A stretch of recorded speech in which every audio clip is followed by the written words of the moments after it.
आप सभी को जय हिंद। मेरे इस प्यारे YouTube चैनल पे स्वागत है। तो अब लगातार देख रही है कि स्टडी विद नित्यम चैनल से जीके जीएस का सीरीज मिल रहा है जो सभी परीक्षाओं के लिए इम्पोर्टेंट है मेरे भाइयों।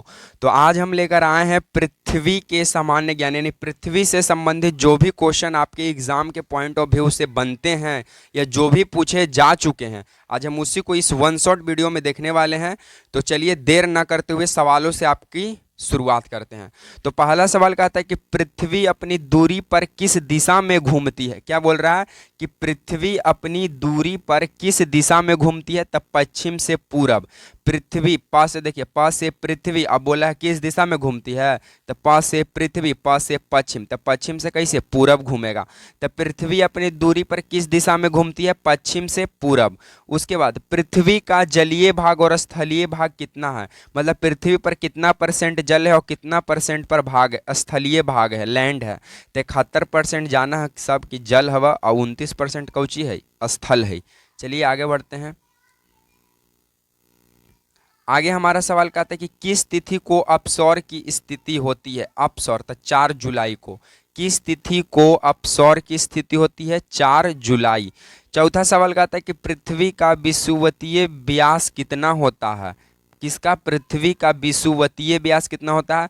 तो 12,756 किलोमीटर तथा इसकी ध्रुवीय व्यास 12,714 किलोमीटर होता है। चलिए आगे बढ़ते हैं। आगे बोलता है कि ऋतु परिवर्तन किस गति के कारण होता है। ऋतु परिवर्तन किस गति के कारण होता है? तो वार्षिक गति के कारण होता है। ऋतु परिवर्तन किस गति के कारण? वार्षिक गति के कारण होता है। पृथ्वी अपनी दूरी का चक्कर किस रफ्तार से और कितने समय में पूरा करती है? तो 1610 किलोमीटर प्रति घंटे की चाल से 30 घंटे 56 मिनट 4 सेकंड में ये पूरा कर लेती है पृथ्वी अपनी एक पूरा चक्कर। 1610 किलोमीटर प्रति घंटा की चाल से 23 घंटे 56 मिनट 4 सेकंड में पूरा कर लेता है। हमारा 7 नंबर सवाल कहता है कि पृथ्वी के किस गति से दिन और रात होता है? तो घूर्णन गति से। पृथ्वी के किस गति से दिन और रात होता है? तो घूर्णन गति से। पृथ्वी की किस गति से वर्ष बनते हैं? तब परिक्रमण गति से। पृथ्वी के किस गति से वर्ष बनते हैं? तब परिक्रमण गति से। चलिए आगे बढ़ते हैं। आगे हमारा सवाल कहता है कि सूर्य के परिक्रमा करने में पृथ्वी को कितना समय लगता है। सूर्य को परिक्रमा करने में पृथ्वी को कितना समय लगता है? तो 365 दिन 5 घंटे 48 मिनट 65 सेकंड, यानी 365 दिन 6 घंटा लगता है। 365 दिन 5 घंटे 48 मिनट 46 सेकंड, यानी 365 दिन 6 घंटा लगता है सूर्य को परिक्रमा करने में। किसको? पृथ्वी को। पृथ्वी दिवस कब मनाते हैं? 22 अप्रैल को। पृथ्वी दिवस कब मनाते हैं? 22 अप्रैल को। और 22 मार्च को क्या मनाते हैं? तब 22 मार्च को जल दिवस मनाते हैं। चलिए आगे बढ़ते हैं। आगे हमारा सवाल कहता है कि प्रत्येक सौर वर्ष या कैलेंडर वर्ष में कितना समय बढ़ जाता है? तो 6 घंटा। प्रत्येक सौर वर्ष या कैलेंडर वर्ष में कितना समय बढ़ जाता है? 6 घंटा। आकार और बनावट की दृष्टि से पृथ्वी किस ग्रह के समान है? तो शुक्र ग्रह के समान है। आकार और बनावट की दृष्टि से पृथ्वी किस ग्रह के समान है? तो शुक्र के समान है। पृथ्वी को नीला ग्रह किस कारण कहा जाता है? तो पानी की उपस्थिति के कारण। 71% पानी की उपस्थिति के कारण ही पृथ्वी को नीला ग्रह कहा जाता है। चलिए आगे बढ़ते हैं। आगे सवाल कहता है कि सूर्य के बाद पृथ्वी का सबसे निकट का तारा कौन सा है? तो प्रॉक्सिमा सेंचुरी। सूर्य के बाद पृथ्वी का सबसे निकट का तारा कौन सा है? Proxima Centauri. उसके बाद पृथ्वी का एकमात्र उपग्रह है चंद्रमा। पृथ्वी का एकमात्र उपग्रह कौन है? चंद्रमा। चंद्रमा की सतह और उसकी आंतरिक स्थिति का अध्ययन करने वाले विज्ञान को क्या कहते हैं? सेलेनोलॉजी।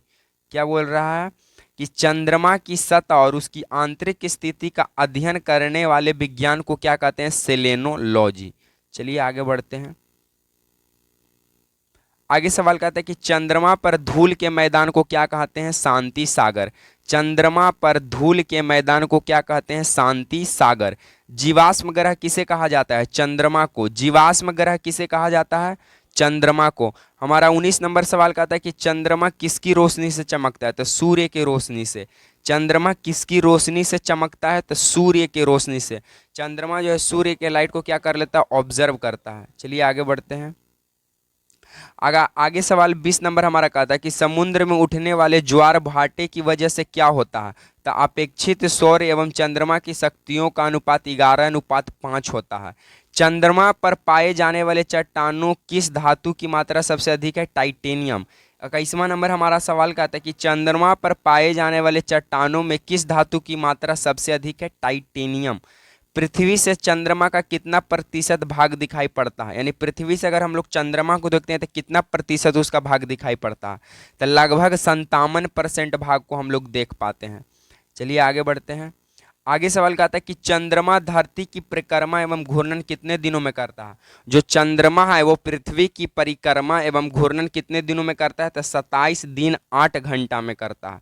चंद्रमा का सबसे ऊंचा पर्वत कौन सा है। लिबनिटीज पर्वत। कौन सा है। लिबनिटीज पर्वत। चंद्रमा का सबसे ऊंचा पर्वत लिबनिटीज पर्वत।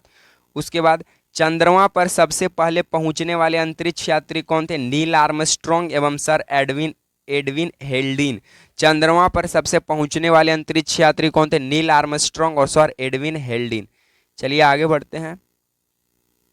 आगे हमारा सवाल कहता है 26वां नंबर कि चंद्रमा पर कब अंतरिक्ष यात्रियों ने पहुंचने में सफलता पाई। तो 21 जुलाई 1969 को। चंद्रमा पर कब अंतरिक्ष यात्रियों ने पहुंचने में सफलता पाई। 21 जुलाई 1969 को।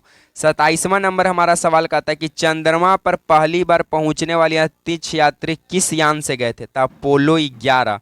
चंद्रमा पर पहली बार पहुंचने वाले अंतरिक्ष यात्री जो थे वो किस यान से गए थे। तो अपोलो 11। चलिए आगे बढ़ते हैं 28वां नंबर सवाल की ओर। प्रकाश चक्र क्या है। तो वैसा काल्पनिक रेखा जो पृथ्वी के प्रकाशित और अप्रकाशित हिस्से को बांटता है उसे प्रकाश चक्र कहते हैं। चलिए आगे बढ़ते हैं। आगे हमारा 29 नंबर सवाल कहता है कि सर्वप्रथम किसने कहा कि पृथ्वी है। तो पाइथागोरस। सर्वप्रथम किसने कहा कि पृथ्वी है। पाइथागोरस। हमारा 30वां नंबर सवाल का आता है कि जिस कक्षा में पृथ्वी सूर्य की परिक्रमा करती है उसे क्या कहते हैं। तो दीर्घवृत्तीय कहते हैं। जिस कक्षा में पृथ्वी सूर्य की परिक्रमा करता है उसे क्या कहते हैं। दीर्घवृत्तीय कहते हैं।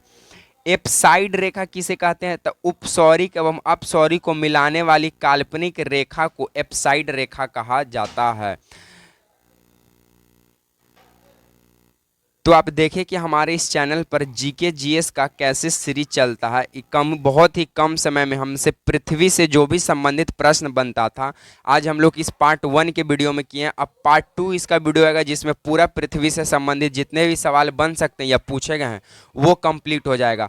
अगर वीडियो पसंद आता है तो लाइक शेयर एंड सब्सक्राइब करना ना भूलें। इसी तरह के मेरे इस प्यारे यूट्यूब चैनल पर इसी तरह के सीरीज पाने के लिए चैनल को सब्सक्राइब करिएगा। मिलेंगे नेक्स्ट वीडियो में, तब तक के लिए आप सभी को जय हिंद।